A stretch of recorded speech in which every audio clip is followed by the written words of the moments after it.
আজ থেকে মেয়ের স্কুল খুলে গেল, তাই আমার কাজের তাড়াহুড়োটাও একটু বেড়ে গেল। তো বাবুর জন্য নাস্তাটা দিয়ে দিলাম, মানে মেয়েকে নাস্তা খাইয়ে ওকে স্কুলে দিয়ে আসা। এখন দেখুন এই যে এখানে আমার কিছু লাকড়ি পড়ে আছে, অনেক দিন হলো কিছু কেটেছিলাম, আবার কিছু রয়েও গেছিলো। তো এগুলি এখন কেটে রোদ্রে দিয়ে দিব। আসলে পরিশ্রমে আনে শান্তি, পরিশ্রমে আনে সুখ, আর পরিশ্রম করলে শরীরও ভালো থাকে। আগে যখন শীতের কনকনে শীতে ভোরবেলায় আজানের রাখালের গানের সুরে ঘুম ভাঙতো, তো ওই যে একটা সময় ছিল, তারা শীতের কনকনে রাত্রেও কিভাবে ভোর রাত্রে উঠে গরু নিয়ে মাঠে চলে যাইতো, ধান খেতে হাল দিত, নিজে পরিশ্রম করতো। আর এখন সব কিছু মেশিনে হয়ে গিয়েও মানে কাজটা আগিয়েছে ঠিকই, প্রযুক্তির ব্যবহার হচ্ছে, কিন্তু মানুষের রোগবালাইটা বেড়ে গেছে। আগে যেরকম পরিশ্রম করলে শান্তি পেত, শরীর সুস্থ থাকতো, এখন কিন্তু সেটা হয় না। একদিকে সুখ হচ্ছে, কাজ কম করতে হচ্ছে, আরেকদিকে শরীর অশান্তি হচ্ছে, মানে শরীরে রোগবালাই লেগেই আছে। তো যাই হোক, যতই কাজ করি আর যত কিছুই করি, আমাদের গৃহিণীদের তো রান্নাবান্না করতেই হবে। তাই দুপুরে রান্নার জন্য সময় মতো আবার চলে আসলাম। কাজটা কমপ্লিট করে ফেলছি, ঝাড়ু টাড়ু দিয়ে একদম কমপ্লিট করে ওই জায়গাটা ক্লিয়ার করে চলে আসছি রান্নাতে। তো আজকের রান্না তেমন কিছু নেই, অল্পই আছে, শুধু মূলা তরকারিটাই রান্না করব। তো এই জন্যই আর কি, যেদিনকে রান্নার কাজটা একটু কম থাকে ওই দিনকে আমি বাড়তি কাজগুলি করতে পারি বাড়ির। আর না হয় বাড়তি কাজগুলি আসলে করা হয় না তেমন। কোনো রকম বাড়িঘর একটু ঝাড়ু দিয়ে দিই আর কি, এইভাবেই চলি। তো এই যে দেখুন, আমি এখন মূলাটা রান্না করে ফেলতেছি। আর কালকের তরকারি আছে, আসলে তরকারিটা খাওয়াই হয় না, মানে তরকারি থেকেই যায়, 2-3 পদ রান্না করলে তরকারি থেকেই যায়। তো বাসিগুলি খেতে হয়, আর শীতের দিনে বাসি তরকারি খেতে অনেক ভালো লাগে আমার। আমি আসলে আজকেরটা কালকে খাই, কালকেরটা পরশু খাই, এইভাবেই খাই। তো আমার থেকে বাসি তরকারিটাই ভালো লাগে। তারপরেও যেহেতু রয়ে গেছে, তো ভাবলাম যে আজকে আর বেশি কিছু রান্না করব না, শুধু মূলাটাই রান্না করি, আর আগেরগুলি দিয়ে খেয়ে নিব আর কি।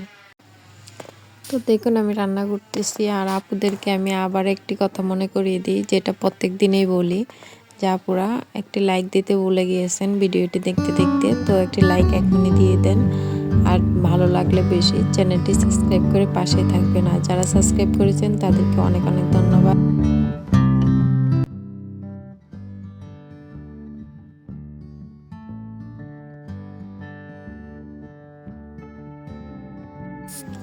তো এখানে আমার তরকারিটি হয়ে গেছে, এখন এই মাছ দিয়ে ধনিয়া পাতা দিয়ে আমি বসিয়ে দিলাম।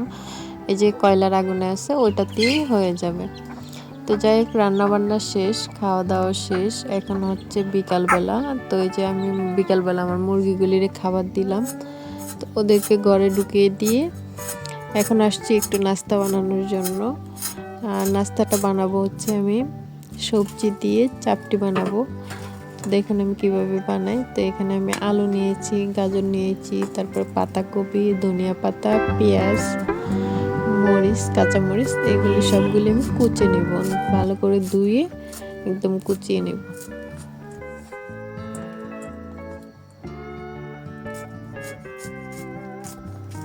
দেখুন আমার এই কাটাগুলি সব শেষ। এখন এখন এগুলি নিয়ে আমি মেখে ফেলবো। তো এর সাথে আমি কি মশলা দিব, তো এখানে আমি একটু লবণ দিয়ে দিয়েছি, আর এখানে একটা চাট মশলা দিলাম, এটা আমার স্পেশাল করা ছিল ঘরের, এটা দিয়ে আমি চটপটি বানাই। তারপরে আরও অনেক মশলাতে মানে নুডলসে ব্যবহার করি, তো এই স্পেশাল চাট মশলাটাও দিয়ে দিলাম। আর একটু হলুদ দিয়ে আটাটাকে সুন্দর করে ডেউ করে নিব, একদম ভালো করে ফিনিশিং করে মেখে নিব। তো এত বেশি পানিও দিব না, আবার এত বেশি শক্তও রাখবো না, মিডিয়াম আকারে করে নিব।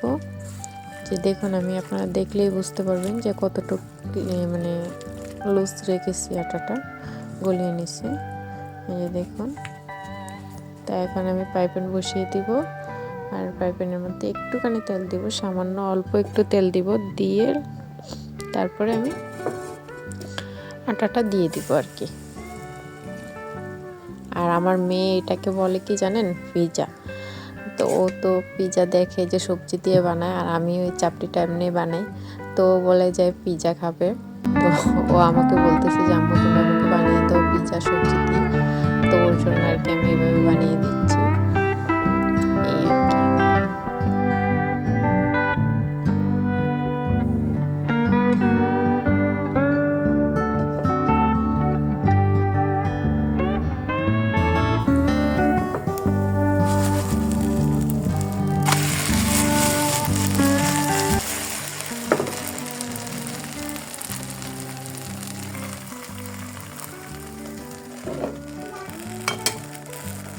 দেখুন আমার চাপটি হয়ে গেছে। তো চাপটিটা এখন নামিয়ে নিব। একদম মচমচে হয়েছে, তো আবার এতটা মচমচে হয়নি, আবার এতটা নরমও হয়নি, একদম মিডিয়াম, খুব সুন্দর হয়েছে। তো এখন আমি নামিয়ে নিব, এটা নিয়ে গরম গরম খেয়ে ফেলবো।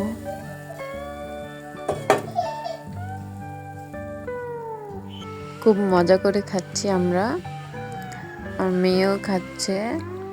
আর এখানে ওই যে আমার ছোট মেয়ে, ওটাকেও আমি দিয়েছি। তো আমার মেয়েটা খাচ্ছে আর বলতেছে গরম গরম, একদম গরম ছিল তো তাই ছিঁড়তে পারতেছিল না। আমি ছিঁড়ে দিছি, তারপরে বলতেছে না তোমারটা তুমি খাও, আমারটা আমি ছিঁড়ে নিয়েই খাবো। ও আমারটা আমাকে দিয়ে দিল। এই যে দেখেন আমার বাবু খেয়ে খাচ্ছে, ও শুয়ে শুয়ে খাচ্ছে আমার কোলের মধ্যে। ও বসবে না, এতটা আলসা। মানে ঠান্ডা লাগতেছে তো এই জন্য শুয়ে আছে, ও শুয়ে শুয়ে খাবে, এই আর কি। যাই হোক, আজকের ভিডিওটি এই পর্যন্তই। ভালো থাকবেন, সুস্থ থাকবেন, আল্লাহ হাফেজ।